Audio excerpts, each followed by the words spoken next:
need to move money from place to place. The cost of doing so, the overhead, as you put it, makes me think, believe it or not, of Bitcoin, because some people have said, hey, Bitcoin is the answer to those problems. Are you a believer? Well, Bitcoin is exciting because it shows how cheap it can be. Bitcoin is better than currency in that you don't have to be physically in the same place. And, of course, for large transactions, currency can get pretty inconvenient.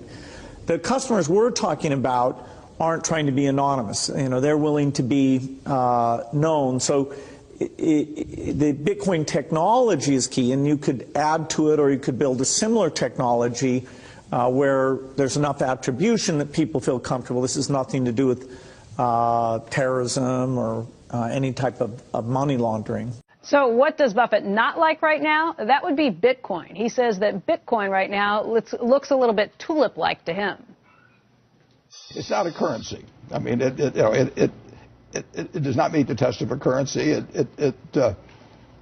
I wouldn't be surprised if it's not around in 10 or 20 years. Why does it not meet the definition of a currency? Well, because people say, well, I'll sell you goods in Bitcoins, but they change the price of those every time the price of the dollar changes in relation to Bitcoin. They're pricing off the dollar. They could say, well, I'll sell it to you in barrels of oil, but if they every time the price of oil changes, they change the number of barrels you have to have. That's not your oil is not the currency. The other technology breaks Orwell's dictum.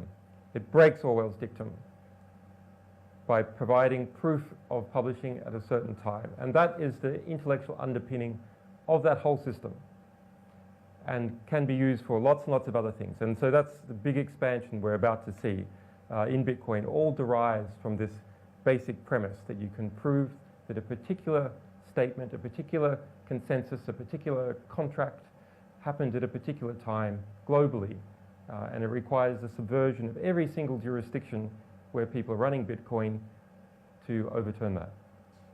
Am I right in understanding that you're saying that the Bitcoin architecture has applications far beyond the economic role that Bitcoin can play, and that architecture is very strengthening to the life of information in the digital space, making it less vulnerable to the kind of mischief you talked about in Russia or elsewhere? Is that what you're saying? Exactly, exactly. That underlying architecture can be used for publishers, for example, so that, as an example, we are starting to use Bitcoin, WikiLeaks, stuffing our cryptographic keys of stuff that we publish. So we prove that we have published stuff at a particular time by stuffing it in Bitcoin, in the blockchain. And then if someone were to come and try and modify the material that we've published to take out particular parts, that would be detectable. Do you think Bitcoin will be disruptive in that way? I mean, now it's a speculative currency. Will it be something that will be what normal consumers will use and will disrupt the banking industry? My opinion of Bitcoin is that, I think Bitcoin is probably a good thing, but it's essentially,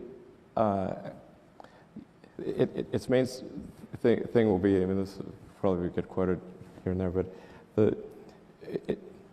I think it's primarily going to be a means of doing illegal transactions.